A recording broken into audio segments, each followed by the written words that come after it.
They tell you curiosity killed the cat. They lie. Curiosity did not kill the cat. Curiosity built the cage. Listen to me very closely. In the next 5 minutes, I am going to tear down the most dangerous illusion you have about human nature. You think people are curious because they want to learn. You think curiosity is a virtue, a sign of intelligence. It is not. Curiosity is a parasite. It is a biological panic attack. And by the end of this audio, you will understand exactly how to weaponize this panic to make anyone utterly obsessed with you. Think about the highway. There is a horrific car crash on the other side of the road. Glass everywhere, metal twisted. Traffic slows down to a crawl. Why? Are the drivers slowing down because they want to help? No. Are they slowing down because they are learning a valuable lesson about road safety? Do not make me laugh.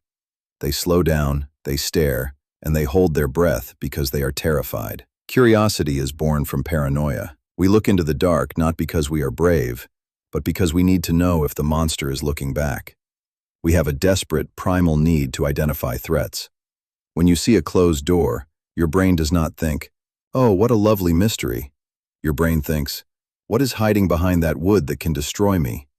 The unknown is a threat to the human ego, and the brain will obsess over a threat until it is resolved. Now, let us bring this into your life. Why do people stalk their exes on social media? Why do they pry into the secrets of their neighbors? Why do they gossip about the downfall of celebrities? It is not empathy, it is an audit. They are checking the scoreboard. They need to know the hidden flaws of others so they can feel secure in their own miserable, quiet lives.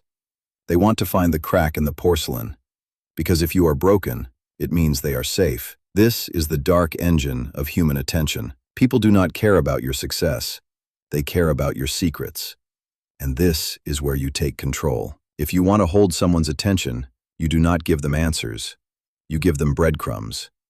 Most people ruin their own power by over-explaining. They want to be understood.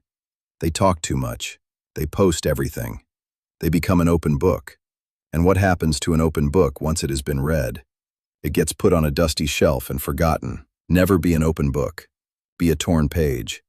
If you want to dominate a room, speak softly, drop a heavy truth, and then just stop talking. Let the silence hang.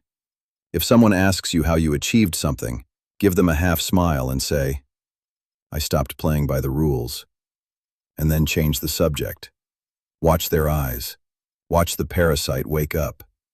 Their brain will start spinning. What rules? What did he do? What does he know that I don't? You have just triggered their survival mechanism. You have become the closed door. You have become the shadow in the woods.